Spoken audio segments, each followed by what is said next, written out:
Good morning to you. Today's another storytelling day using biblical scriptures and events. So today I would like us to start from the book of Esther, chapter 6. And my storytelling today is on the character Mordecai. Mordecai is somebody that we all admire because of what God did through him in the Bible.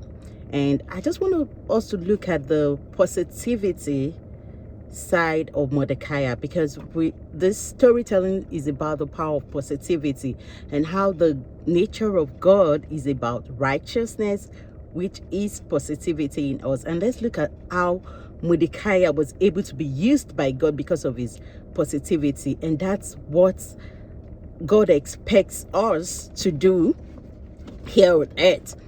And let's look at Mordecai. Mordecai is somebody that understood that there's a time to perform for the word and there's a time to refrain from performing for the word. Look at the way Mordecai handled it, irrespective of the fact that he sat on the he was paraded before everybody in royally apparel, just like a king, and everything for that one day that they took him around, saying that this is what is done for anyone that the king honors. We would say that Mordecai is dead to self.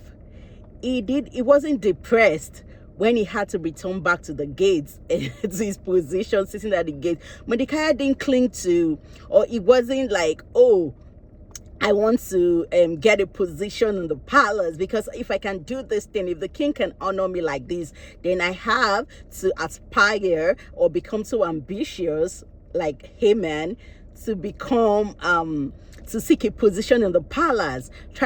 Mordecai understood that his assignment was not to be in the palace. His assignment is not to lobby for a position with the king, but his assignment was to sit at that gate and be an eye for God, and be the ears for God, and be the one to listen for God. And then when it's time to influence, he is supposed to be the one to influence for God. So that was all Mordecai was doing for the world. They were seeing him just an ordinary man that's just at the post.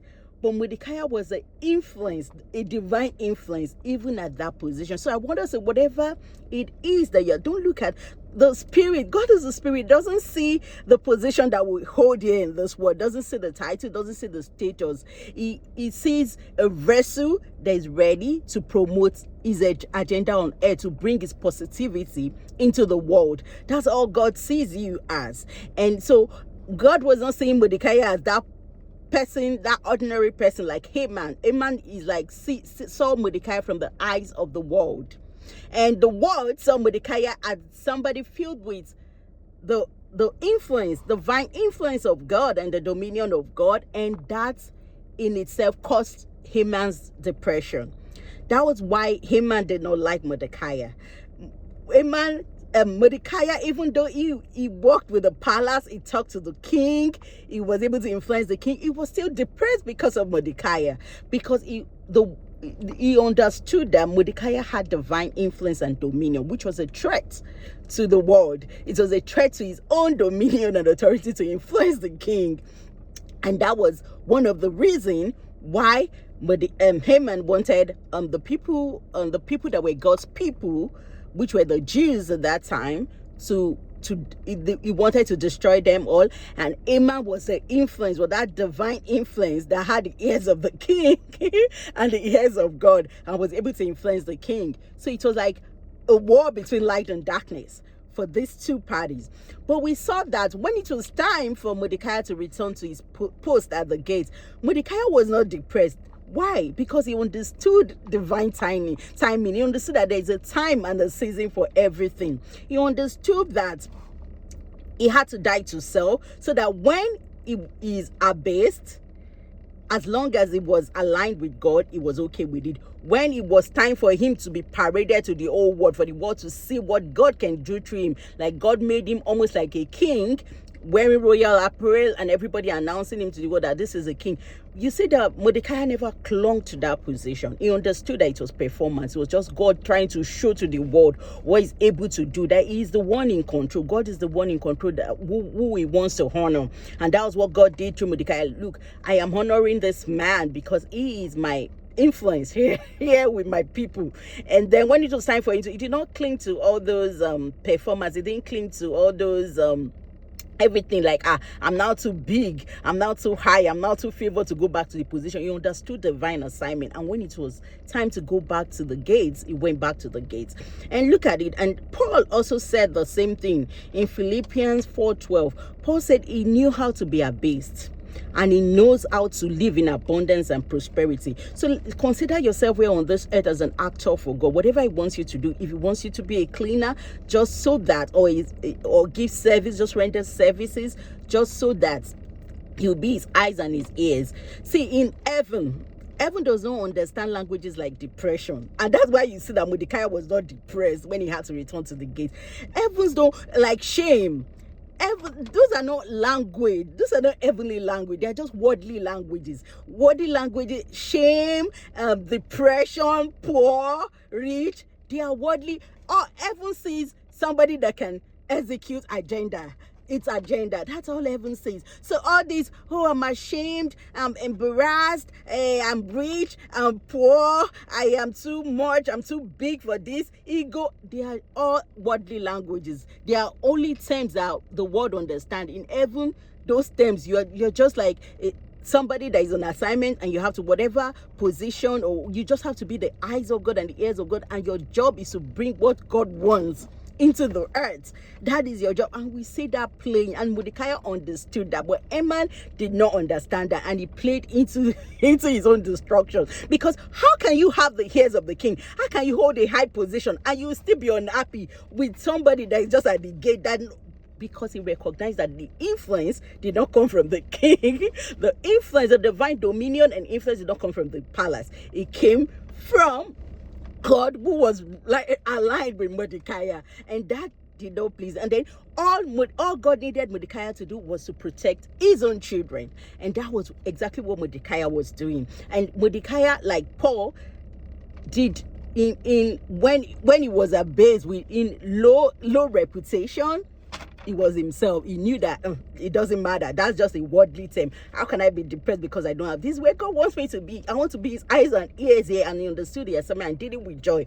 And when it was time for him to be promoted, we are just acting. Hey, everybody, this is the person that King God. He understood that he's acting. So when he said, go back to your position, he quickly went back without even thinking twice, because that was what God wanted him to do. He understood divine assignment. He understood divine time and season.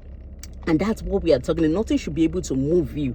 You should know that you are here on this earth for an assignment, and that no matter what the world calls you, you should be ashamed, you have poverty, you are poor, you're rich, you are ugly. Those are worldly terms. Heaven doesn't understand that those terms. Your own term is to be the eyes and the ears for God in the land of the living, and call the positivity of God out.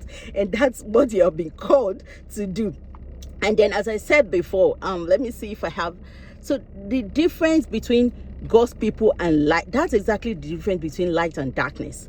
That when the world is full of darkness, and then they bring terms to bring you down, to bring you into fear, to bring you into shame, to bring you into, why are you suffering like this? It shows that they are just of the world. So just ignore them. You know what you've been called to earth to do, and that's your own language is joy, kindness, goodness. No matter what they do, it is not your business. You are here to represent the Lord and bring out, to be rightly aligned with God, and bring out God's positivity into the land of the living. You should understand what it is to be in abundance and not cling to it. What it is to be in lack and not cling to, or suffer shame or ridicule because of it. Because that is exactly what acting is what you need to do at that time to make the change that God wants to bring in, the positivity that God wants to bring in.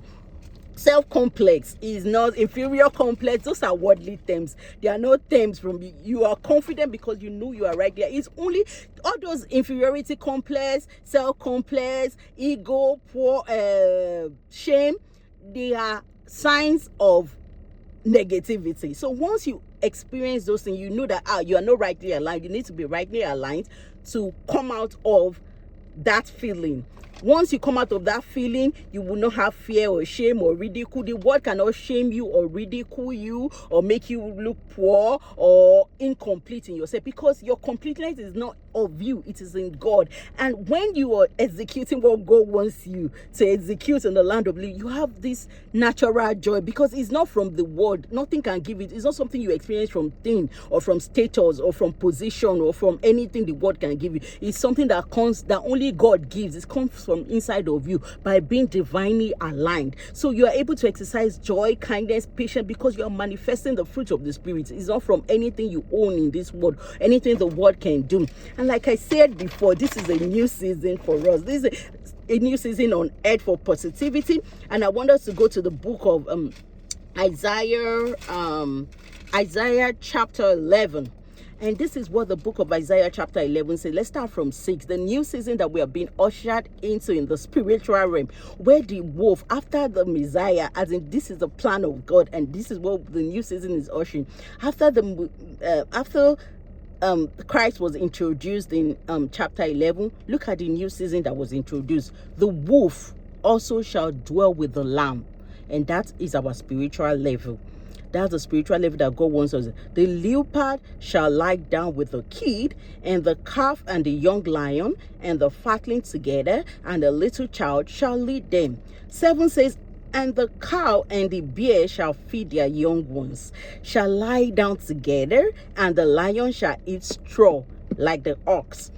8 says, and the suckling child shall play on the hole of the asp, and the weaned child shall put his hand on the cockroach's den.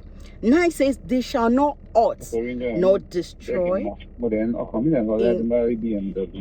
They shall not hurt or destroy in all of my holy mountain, for the earth shall be full of the knowledge of the Lord, as the waters cover the sea. And in that day, 10, there shall be a root of Jesse, which shall stand for a sign for the people, so that what the Gentiles seek, to it shall the Gentiles seek. Okay, yes. It shall be a sign for my people. To it shall the Gentiles seek, and its rest shall be glorious. So the new season that the earth is entering through is a season of rest, where the wolf and the lamb will be together and they will not hurt each other, where even a young child will play with the cockroach's den. And because the earth is entering into God's holy mountain, is the formation of the heaven and the earth, the unity of the heaven and the earth, and that's heaven on earth. So this is that new season that we are going into, and we can only experience it by bringing out all the positivity of God.